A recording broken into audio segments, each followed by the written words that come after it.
चलिए, तो हम लोग क्या पढ़ रहे थे? गवर्नर जनरल, वायसराय, ठीक है ना। सबसे पहले याद करेंगे जो बेसिक चीज़ें हैं कि कंपनी के अधीन, देखिए याद रखेंगे, सबसे पहले भारत में क्या आई थी? ईस्ट इंडिया कंपनी जो है, अंग्रेज लोग, वहाँ के सम्राट लोग डायरेक्ट शासन करने आए थे क्या? नहीं आए थे। वहाँ की एक कंपनी है जिसका गठन सन 1600 में हुआ था, ईस्ट इंडिया कंपनी। ये भारत में व्यापार करने आई थी। धीरे धीरे क्या है, भारत पे प्रभुत्व स्थापित करने लगी, ठीक है ना, प्रभुत्व स्थापित करने लगी। हम लोग याद रखे हैं, क्या याद रखें? सन 1757 में कौन सा युद्ध हुआ है? प्लासी का युद्ध हुआ था। कौन सा? प्लासी का युद्ध हुआ है। किसके मध्य हुआ है आप सभी जानते हैं, चलिए बताइए आप। तो सिराजुद्दौला और कौन है? रॉबर्ट क्लाइव, ठीक है, रॉबर्ट क्लाइव। और कौन जीत गया? अंग्रेज लोग जीत गए थे, याद रखिए। कौन जीत गया? रॉबर्ट क्लाइव जीत गया था, याद रखिए, रॉबर्ट क्लाइव।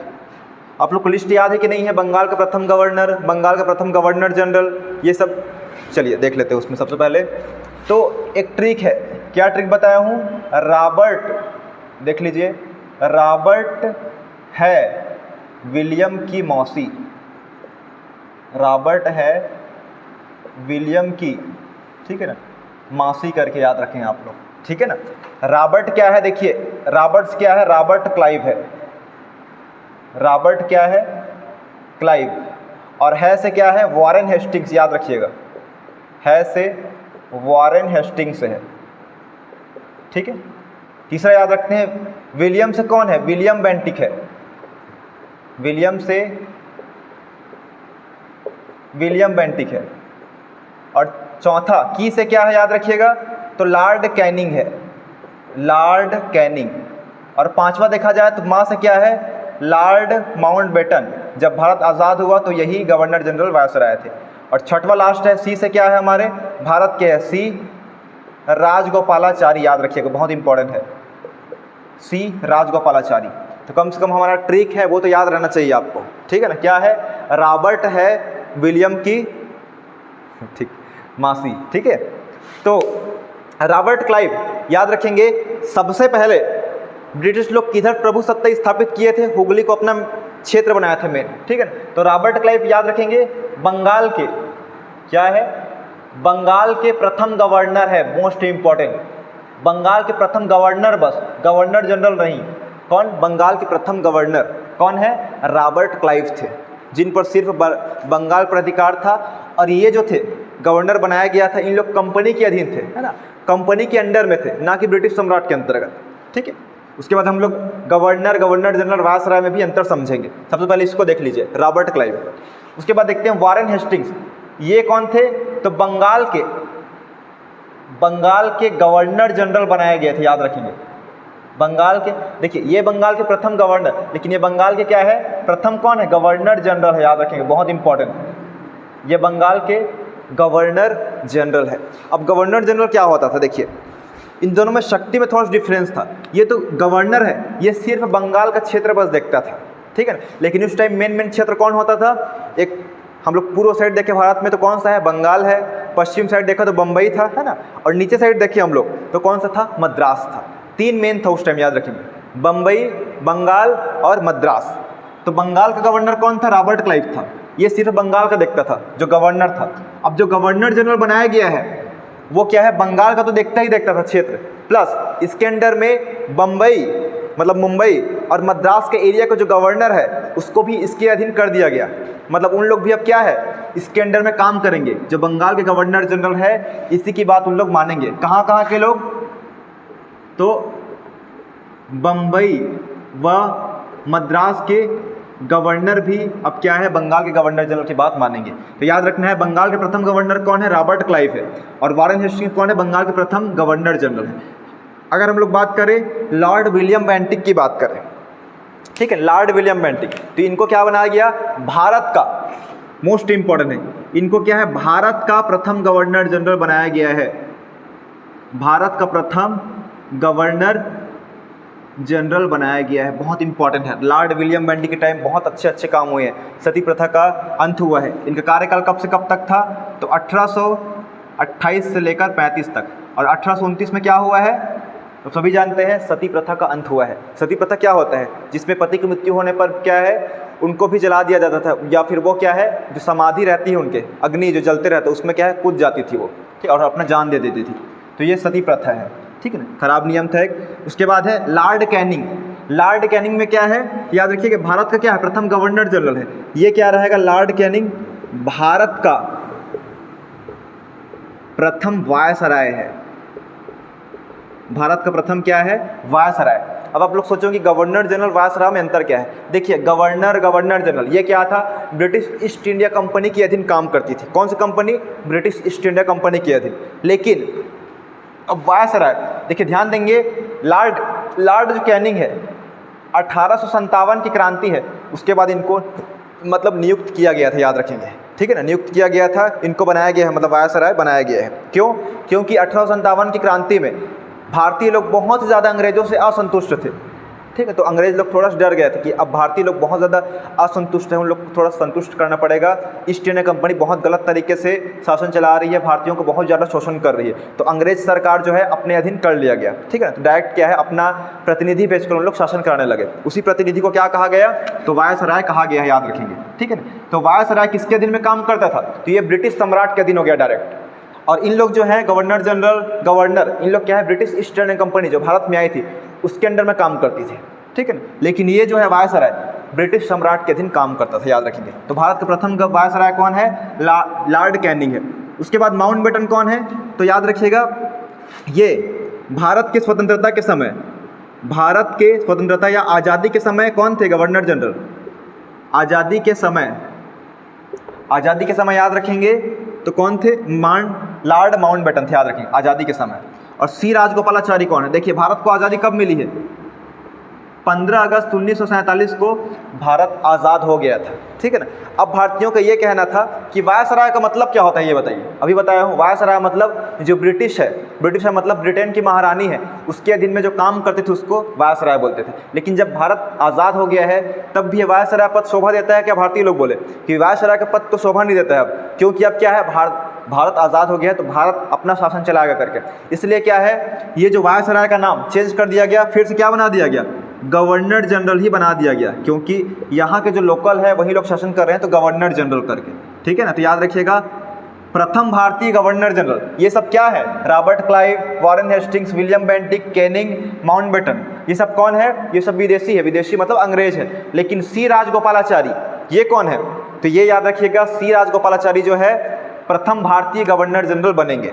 और आप लोग जानते भी होंगे कि सन भारत रत्न की शुरुआत कब हुई है, सन 1954 से हुई है। और 1954 में 3 व्यक्तियों को भारत रत्न से सम्मानित किया गया है। प्रथम व्यक्ति सी राजगोपालाचारी, और दूसरे व्यक्ति कौन थे, डॉक्टर सर्वपल्ली राधाकृष्णन, ठीक है ना, एक व्यक्ति ये थे, और तीसरे व्यक्ति कौन है, डॉक्टर सी.वी. रमन।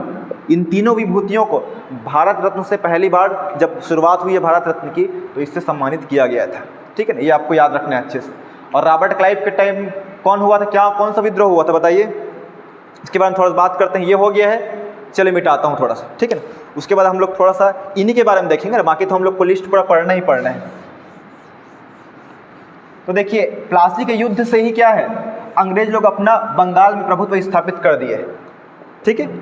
उसके बाद एक युद्ध हुआ है सन 1764 में युद्ध हुआ है, कौन सा युद्ध कहलाता है, बक्सर का युद्ध कहलाता है, ठीक है, बक्सर के युद्ध पढ़े हैं। अगर हम लोग कार्यकाल देखें तो रॉबर्ट क्लाइव था, रॉबर्ट क्लाइव ये क्या है, भारत में अंग्रेजी सत्ता के संस्थापक है, अंग्रेजी सत्ता इन्होंने ही स्थापित किया है। रॉबर्ट क्लाइव ने ही प्लासी का युद्ध लड़ा है और वो जीता है, ठीक है ना। तो बंगाल का अधिकार क्षेत्र इनके अंदर में आ गया, ठीक है। तो रॉबर्ट क्लाइव का क्षेत्र कब से कब तक था, इनका गवर्नर कब बनाया गया था, सन 1757 से 60 तक बनाया गया था।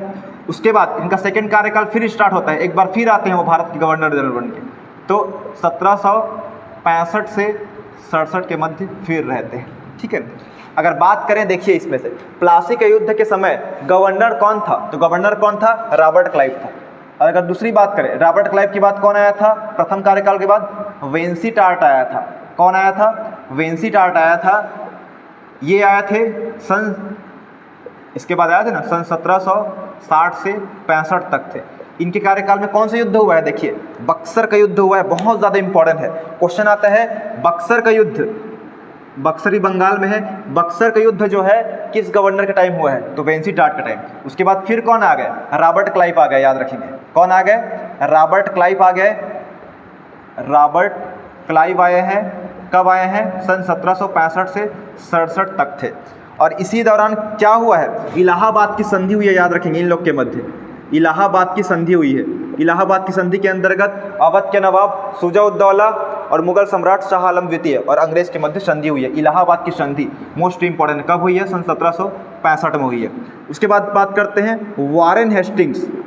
कौन आए हैं? वॉरेन हेस्टिंग्स, याद रखिए, ये बंगाल के प्रथम गवर्नर जनरल थे, ठीक है ना, याद रखिए। इसका कार्यकाल सन 1772 से 85 तक था। इनके कार्यकाल में बहुत सारी घटना हुई है। सन 1773 में कौन सा आया है? 1773 का रेगुलेटिंग एक्ट आया है। कौन सा आया है? सन 1773 का नियामक अधिनियम या रेगुलेटिंग एक्ट। आप लोग संविधान में भी पढ़े होंगे कि जो ईस्ट इंडिया कंपनी थी यहाँ मनमाना शासन चला रही थी भारत में आके, उसी को कंट्रोल करने के लिए ब्रिटिश संसद ने पहली बार नियंत्रण स्थापित करने के लिए अधिनियम बनाया है। कंपनी के लिए अधिनियम था ये कि कंपनी कैसे, कंपनी के लिए दिशा निर्देश था। कौन सी कंपनी? ईस्ट इंडिया कंपनी के लिए। ईस्ट इंडिया कंपनी अपना शासन मनमाना तरीके से भारतीयों का ज़्यादा शोषण ना करे करके उनको कंट्रोल करने के लिए ये नियम बनाया था, ठीक है। इसी के तहत सन 1774 में कलकत्ता में कौन सा स्थान है? कलकत्ता में सुप्रीम कोर्ट की स्थापना हुई है। बहुत ज़्यादा इंपॉर्टेंट है सुप्रीम कोर्ट। और इसके प्रथम मुख्य न्यायाधीश कौन थे? सर एलिजा इम्पे थे। कौन थे? सर एलिजा इम्पे, बहुत इंपॉर्टेंट है। सर एलिजा इम्पे कलकत्ता में जो सुप्रीम कोर्ट उच्चतम न्यायालय की स्थापना हुई थी उसके प्रथम मुख्य न्यायाधीश थे, ठीक है ना, याद रखना है। वॉरेन हेस्टिंग्स के टाइम हुआ था सन 1774 में, ठीक है। उसके बाद देखिए, याद करें तो इसमें भारत का प्रथम समाचार पत्र कौन सा है? बंगाल गजट। ये कब आया है? सन 1780 में आया है, याद रखेंगे। बंगाल गजट, और बंगाल गजट प्रथम विदेशी समाचार पत्र है भारत का, याद रखेंगे। और इसके संस्थापक कौन है? James Augustus Hickey. कौन है? James Augustus, James Augustus Hickey है, बहुत ज़्यादा इंपॉर्टेंट है, ठीक है ना। और क्या पढ़े इन्होंने? वॉरेन हेस्टिंग्स ने सन 1781 में क्या स्थापित किया है? कलकत्ता में मदरसा की स्थापना की। किसकी? मदरसा की स्थापना की। मदरसा क्या होता है? चलो ठीक, हाँ ठीक। मदरसा जो है मुस्लिमों मतलब मुसलमानों का क्या है? स्कूल है। स्कूल किस प्रकार के? स्कूल धार्मिक शिक्षा दी जाने वाली स्कूल है, नॉर्मल स्कूल नहीं है जो हम लोग पढ़ते हैं। ये क्या है? मुसलमान लोग को क्या है? धार्मिक शिक्षा, धर्म से संबंधित जो शिक्षा दी जाती है वही स्कूल है। इसको क्या बोलते हैं? मदरसा बोला जाता है, याद रखिए, बहुत ही ज़्यादा इंपॉर्टेंट है, ठीक है ना। ये हो गया। उसके बाद इसी के दौरान वॉरेन हेस्टिंग्स टाइम क्या क्या हुआ है? तो सन 1775 में क्या हुआ है? मराठा हुआ है, प्रथम युद्ध मराठा वर्सेस अंग्रेज। सन 1784 में कौन सी हुई है? मंगलौर की संधि हुई है, ठीक, ये पढ़े हैं हम लोग। जो सेकेंड मैसूर आंग्ल युद्ध हुआ है, ठीक है ना। और क्या पढ़े इसमें देख लीजिए। सन 1782 में कौन सा हुआ है? सालबाई की संधि हुई है, ये भी पढ़ चुके हैं हम लोग, ठीक है। तो ये सब तमाम प्रकार की चीज़ें याद रखना है। और आधुनिक न्याय व्यवस्था या नई न्याय व्यवस्था के जन्मदाता कहा जाता है किनको? वॉरेन हेस्टिंग को आधुनिक न्याय व्यवस्था के जन्मदाता कहा जाता है। क्यों कहा जाता है? क्योंकि आधुनिक में न्याय व्यवस्था क्या है? अभी मॉडर्न एज में, अभी जो हम लोग एज में हैं, तो क्या है? सुप्रीम कोर्ट है। और सुप्रीम कोर्ट उस टाइम भी गठन किया हुआ था इन्होंने कलकत्ता में, याद रखिए, ठीक है, बहुत ज़्यादा इंपॉर्टेंट है। देखिए, और याद रखना है इनके खिलाफ पहले जैसे ये गवर्नर जनरल थे जिनके खिलाफ महाभियोग लगा है। और महाभियोग क्यों लगा था? क्योंकि याद रखेंगे सन 1774 में क्या आया था? पीठ से इंडिया, 1784 में कौन सा आया है? पीठ से इंडिया एक्ट आया था। कौन सा? पीठ से इंडिया एक्ट आया था, जिसके तहत क्या है? लगातार जो ब्रिटिश सरकार है वो कंपनी पर नियंत्रण स्थापित कर रही थी। और उस टाइम तक ये वॉरेन हेस्टिंग किसके अंदर में काम करते थे? कंपनी के अधीन काम करते थे, जिससे क्या है? बहुत ज़्यादा दबाव में रहते थे, जिससे क्या है? ये क्या है? उनका विरोध कर दिया, अपना इस्तीफा देकर वहाँ लंदन चले गए, वहीं ठीक हूँ मैं करके, यहाँ शासन नहीं चलाऊँ करके, जिससे वहाँ लंदन में इनके खिलाफ क्या लगाया गया है? महाभियोग लगाया गया है। बहुत ज़्यादा इंपॉर्टेंट है, याद रखेंगे, उसे महाभियोग बोलते हैं। उसके बाद जो है एक घटना ये घटी इनके सामने, sir Elijah Impey. Sir Elijah Impey कौन थे? चलिए बताइए अब। हाँ, तो कौन है? सुप्रीम कोर्ट के कौन थे? प्रथम मुख्य न्यायाधीश थे। इन्होंने क्या है? गलत डिसीजन दे दिया। किसके कहने पर? वॉरेन हेस्टिंग्स ने एक व्यक्ति पर क्या है? झूठा आरोप लगाकर इनसे सजा दिलवा दी। ठीक है। अक्सर क्या है, जो छोटे लोग हैं उन लोग ही क्या है समस्या में, प्रॉब्लम में फंसते हैं, बड़े लोग तो होते नहीं हैं। देखिए बड़ा कौन था इसमें से, वॉरेन हेस्टिंग्स था, और इसके अंतर्गत ये सुप्रीम कोर्ट था। सुप्रीम कोर्ट के न्यायाधीश किसको बनाया गया था, सर एलिजा इम्पे। इनको ही गलत डिसीजन देने के लिए बोल दिया गया वॉरेन हेस्टिंग्स ने, ठीक है, और इन्होंने गलत डिसीजन दे दिया, जिससे क्या है इनको निकाल दिया गया, बाद में याद रखेंगे कि तुमने गलत डिसीजन दिया है करके, ठीक है। तो वॉरेन हेस्टिंग्स में इतना सब कुछ याद रखना है। और क्या याद रखना है, सन 1784 में क्या हुआ है, बंगाल में एशियाटिक सोसाइटी की स्थापना हुई है, इसको भी पढ़ चुके हैं, बंगाल में एशियाटिक सोसाइटी की, ठीक है ना, ये याद रखना है आपको। तो इतना चीज़ आपको वॉरेन हेस्टिंग्स बाद में मतलब बारे में याद रखना है, और हम लोग नेक्स्ट क्लास में करेंगे। थैंक यू, ठीक।